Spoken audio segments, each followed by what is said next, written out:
കുറച്ച് പഴയ ഒരു പ്രയോഗമുണ്ട്, പക്ഷെ ഇവിടെ റെലവെന്റ് ആയതുകൊണ്ട് ഞാൻ പറയാം. കേരളത്തിൽ ഒരു റോഡിൽ ഇറങ്ങി നിന്നിട്ട് മുകളിലേക്ക് ഒരു കല്ലെടുത്തെറിഞ്ഞാൽ ഒരു എഞ്ചിനീയറുടെയോ അല്ലെങ്കിൽ ഭായി എന്ന് നമ്മൾ വിളിക്കുന്ന അന്യസംസ്ഥാന തൊഴിലാളിയുടെ തലയിലാവും വീഴുന്നത്. കൊച്ചി പോലുള്ള സ്ഥലങ്ങളാണെങ്കിൽ പിന്നെ പറയും വേണ്ട. ഇവരെങ്ങനെയായിരിക്കും ഇവിടെ എത്തിയത്? ദിവസം ചെല്ലുന്തോറും കൂടുതൽ അന്യസംസ്ഥാന തൊഴിലാളികൾ കേരളത്തിലേക്ക് എത്തുന്നത് എന്തുകൊണ്ടായിരിക്കും? നമുക്ക് നോക്കിയാലോ.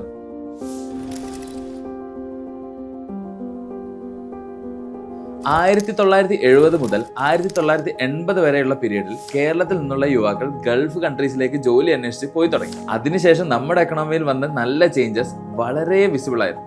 ഇതേ ടെൻഡൻസി തന്നെയാണ് ആയിരക്കണക്കിന് അന്യ സംസ്ഥാന തൊഴിലാളികളെ ഇന്ന് കേരളത്തിലേക്ക് എത്തിക്കുന്നത്. കുറച്ച് വർഷം മുന്നേ വരെ നമ്മൾ കണ്ട ഗൾഫ് മേഖല പോലെയാണ് അവർക്കിന്ന് കേരളം. ജോലി, ഭേദപ്പെട്ട വേജസ്, സ്വന്തം സംസ്ഥാനക്കാളും മെച്ചപ്പെട്ട ജീവിത ചുറ്റുപാട്, അവരുടെ നാട്ടിൽ കാണാൻ കഴിയാത്ത കൾച്ചറൽ അന്തരീക്ഷം, അല്പം കൂടി പ്രോഗ്രസീവായ സൊസൈറ്റി. കേരളം ഒരു അട്രാക്റ്റീവ് സ്പോട്ട് ആവുന്നത് ഈ റീസൺസ് കൊണ്ടാണ്. ഇന്റർനാഷണൽ ലേബർ ഓർഗനൈസേഷൻ തയ്യാറാക്കിയ ഇന്ത്യ പേജ് റിപ്പോർട്ട് അനുസരിച്ച് ബോത്ത് വില്ലേജസ് ആൻഡ് സിറ്റീസ് എല്ലായിടത്തും സ്ഥിരമായ ബെറ്റർ വേജസ് കൊടുക്കുന്ന സംസ്ഥാനങ്ങളിൽ ഒന്നാണ് കേരളം.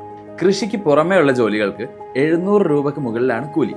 2001 വരെ കേരളത്തിലേക്ക് ജോലി അന്വേഷിച്ച് എത്തിയിരുന്നത് തമിഴ്നാട്, കർണാടക, മഹാരാഷ്ട്ര സംസ്ഥാനങ്ങളിൽ നിന്നായിരുന്നു. എന്നാൽ ഇന്ന് ഇത് നോർത്ത് ഇന്ത്യൻ സ്റ്റേറ്റ്സ് ആയി മാറിയിട്ടുണ്ട്. 1980 മുതൽ ഇന്ത്യയിലെ ഏറ്റവും ഉയർന്ന വേതന നിരക്ക് കേരളത്തിലാണ്. ഒരു കാഷ്വൽ വർക്കറിന്റെ വേജ് 2021 706 രൂപയായി. എന്നാൽ അപ്പോഴും നാഷണൽ ആവറേജ് വെറും 309 രൂപ ആയിരുന്നു. ആസാമിൽ 277 രൂപ, ബീഹാറിൽ 272 രൂപ, പശ്ചിമ ബംഗാളിൽ 288 രൂപ, ഒഡീഷയിൽ 255 രൂപ എന്നിങ്ങനെ ചുരുങ്ങിയ വേജസ് ആണ്. മാത്രമല്ല, ജോലി സാഹചര്യങ്ങളും കേരളവുമായി കമ്പയർ ചെയ്യുമ്പോൾ മോശമായിരുന്നു. ഈ ടൈം പീരീഡിലാണ് കേരളം നോർത്ത് ഇന്ത്യൻസിന്റെ പാരഡൈസ് ആയി മാറുന്നത്. കൂടുതൽ ആളുകൾ ജോലിക്കായി ഇങ്ങോട്ടേക്ക് വരുന്നതും. Reserve bank of India RBI പുറത്തുവിട്ട ഹാൻഡ് ബുക്ക് ഓഫ് സ്റ്റാറ്റിസ്റ്റിക്സ് ഒന്ന് നോക്കാം. കേരളത്തിലെ ഒരു റൂറൽ തൊഴിലാളിയുടെ പ്രതിദിന വേതനം 700 രൂപയ്ക്ക് മുകളിലാണ്. ഏറ്റവും കുറഞ്ഞ വേതനം നൽകുന്ന മധ്യപ്രദേശിന്റെ 3 ഇരട്ടയാണ് ഈ തുക. കൺസ്ട്രക്ഷൻ ഫീൽഡിൽ കേരളത്തിൽ ഒരു ദിവസത്തെ കൂലി 894 രൂപയാണെങ്കിൽ രണ്ടാം സ്ഥാനത്തുള്ള ജമ്മു കാശ്മീരിൽ ഇത് 552 രൂപയാണ്. അഗ്രികൾച്ചറൽ ജോലിക്കായി കേരളം നൽകുന്ന ഡെയിലി വേജ് 807 രൂപയാണ്. ഏറ്റവും പിന്നിലുള്ള മധ്യപ്രദേശിൽ ലഭിക്കുന്നത് 242 രൂപയാണ്. ഗുജറാത്തിൽ ഇത് 256 രൂപ മാത്രമാണ്. നിലവിൽ ഡിഫറെന്റ് ജോബ് സെക്ടേഴ്സിലായി 35 ലക്ഷത്തിന് മുകളിൽ അതിഥി തൊഴിലാളികൾ കേരളത്തിലുണ്ട്. ഇവിടെ എത്തിയ അതിഥി തൊഴിലാളികളിൽ 1-ാം സ്ഥാനം വെസ്റ്റ് ബംഗാളിനാണ്. ആസാമിനാണ് എണ്ണത്തിൽ 2-ാം സ്ഥാനം. ഒഡീഷ, ബീഹാർ, UP, ജാർഖണ്ഡ്, ആന്ധ്രാപ്രദേശ്, ഛത്തീസ്ഗഡ് തുടങ്ങിയ ഒട്ടുമിക്ക സംസ്ഥാനങ്ങളിൽ നിന്നും ഇവർ ഇങ്ങോട്ടേക്ക് എത്തുന്നുണ്ട്. കൃത്യമായി അനലൈസ് ചെയ്താൽ മല്ലൂസിനെക്കാളും ഡെക്കേഡ്സ് പിറകിലാണ് ഇവരിൽ ഭൂരിഭാഗം പേരൊന്ന് കാണാം. പ്രത്യേകിച്ചും നോർത്ത് ഇന്ത്യൻ സംസ്ഥാനങ്ങളിൽ നിന്നുള്ളവർ. ലിറ്ററസി, ലാംഗ്വേജ് റിലേറ്റഡ് പ്രശ്നങ്ങൾ, തൊഴിലാളികളിൽ വേണ്ട അവയർനെസിന്റെ കുറവ്, തൊഴിൽ നിയമങ്ങളെ കുറിച്ചുള്ള അറിവില്ലായ്മ തുടങ്ങിയ കാര്യങ്ങളിൽ ഇവരിൽ പലരെയും അലട്ടുന്നുമുണ്ട്. അതിഥി തൊഴിലാളികൾ കൈവെക്കാത്ത മേഖലകൾ ഇല്ലെന്ന് തന്നെ പറയാം. പ്ലാനിംഗ് ബോർഡിന്റെ റിപ്പോർട്ട് അനുസരിച്ച് അതിഥി തൊഴിലാളികളിൽ മെജോറിറ്റിയും കൺസ്ട്രക്ഷൻ സെക്ടറിലാണ് ജോലിയെടുക്കുന്നത്. റോഡ് പണി, കെട്ടിടം പണി തുടങ്ങി കൃഷിക്കും വീട്ടുജോലിക്കും തേങ്ങ ഇടാനും റബ്ബർ വെട്ടാനും എല്ലാം അതിഥി തൊഴിലാളികളെയാണ് കേരളം ഇന്ന് കൂടുതലും ആശ്രയിക്കുന്നത്. കേരളത്തിലെ ഹോട്ടലുകളിൽ ഇവരുടെ റോൾസ് പ്രോമിനന്റ് ആയി മാറുന്നുണ്ട്. ചായ അടിക്കാനും ടേബിൾ വൃത്തിയാക്കാനും ഫുഡ് ഉണ്ടാക്കാനും തുടങ്ങി സർവ്വവിധ ജോലികളും ഈ ഭായിമാരുടെ കയ്യിൽ ഭദ്രമാണ്. നമ്മുടെ റോഡുകളും ഹൈവേകളും എല്ലാം വേഗത്തിൽ പണിത് തീരുന്നതിന്റെ കോർ റീസണും ഇവരൊക്കെ തന്നെയാണ്. മുൻപ് ലിമിറ്റഡ് ആയിരുന്ന ജോബ് ഫീൽഡ്സിലാണ് നമ്മൾ ഇവരെ കണ്ടിരുന്നത്. എന്നാൽ ഇന്ന് ഏതൊരു സെക്ടറിലും ഇവരുണ്ട്. ഫിസിക്കൽ സ്ട്രെങ്ത് ആവശ്യമായ ജോലികൾ കൂടുതലും അതിഥി തൊഴിലാളികൾ തന്നെയാണ് ചെയ്യുന്നത്. സ്കിൽഡ് ലേബറേഴ്സ് ആവശ്യമുള്ള കടൽ, മത്സ്യബന്ധനം പോലുള്ള സെക്ടേഴ്സിലും ഇത് ഉൾപ്പെടുന്നു. 9 ലക്ഷത്തിലധികം അതിഥി തൊഴിലാളികൾ എറണാകുളം ജില്ലയിൽ മാത്രമായി താമസിക്കുന്നുണ്ട്.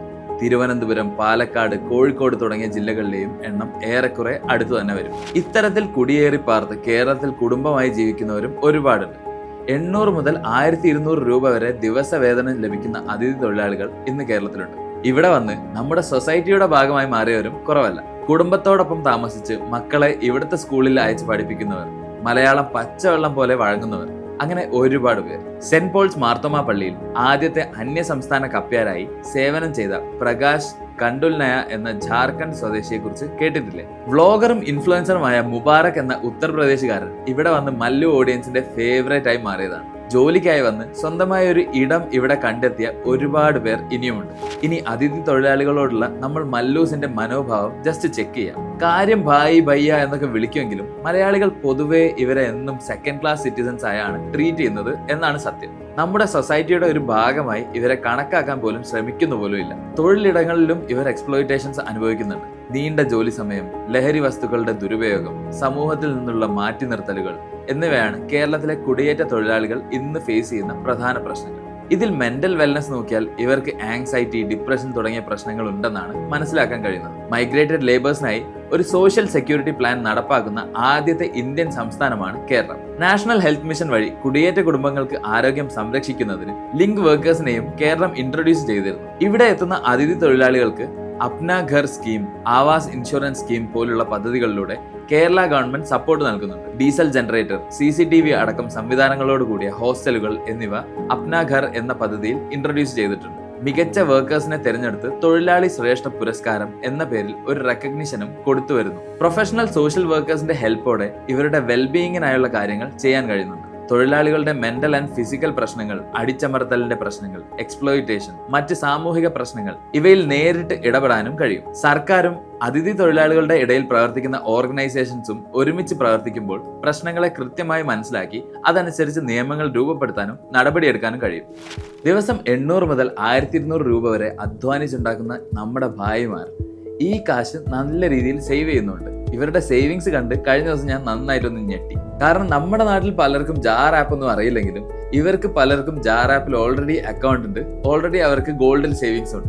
അപ്പൊ ഞാൻ ജാർ ആപ്പ് എന്താണെന്നുള്ളത് നിങ്ങൾക്ക് ജസ്റ്റ് ഒന്ന് പറഞ്ഞുതരാം. ജാർ ആപ്പിൽ നിങ്ങൾക്ക് വെറും 10 രൂപ തൊട്ട് 24 കാരറ്റ് ഗോൾഡിൽ സേവ് ചെയ്ത് തുടങ്ങാൻ പറ്റും. കഴിഞ്ഞ ദിവസം കണ്ട ബായിന്റെ അക്കൗണ്ടിൽ ഓൾറെഡി 45,000 അടുത്തങ്ങാൻ ഗോൾഡിൽ സേവ് ചെയ്ത് വെച്ചിട്ടുണ്ട്. അതായത് നിങ്ങൾ എന്നും ഇത് ഓർത്തുകൊണ്ടിരുന്ന് നിങ്ങളുടെ കാശ് എടുത്ത് ഇതിലേക്ക് ഇങ്ങനെ മാനുവൽ ആയിട്ട് ഇടണമെന്നില്ല.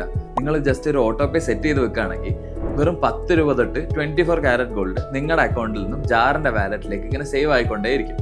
ഇത് പിന്നെ നിങ്ങൾക്ക് വിത്ഡ്രോ ചെയ്യാനും ഭയങ്കര എളുപ്പമാണ്. അതായത് നിങ്ങൾക്ക് ക്യാഷ് ആയിട്ടോ ഗോൾഡ് കോയിൻ ആയിട്ടോ അല്ലെങ്കിൽ ജ്വല്ലറി ആയിട്ടോ നിങ്ങൾക്ക് തിരിച്ചെടുക്കാൻ പറ്റും. ജാർ മലയാളികൾക്ക് അത്ര ഫെമിലിയർ അല്ലെങ്കിലും ഓൾറെഡി ഇന്ത്യയിൽ 2 കോടി യൂസേഴ്സിന്റെ അടുത്ത് യൂസ് ചെയ്യുന്നുണ്ട്. പ്ലേ സ്റ്റോറിലും ആപ്പ് സ്റ്റോറിലും ഒക്കെ അവൈലബിൾ ആണ്. അപ്പോൾ നമുക്കും സേവിങ്സിന്റെ ഒരു ശീലം നല്ലതാണ്.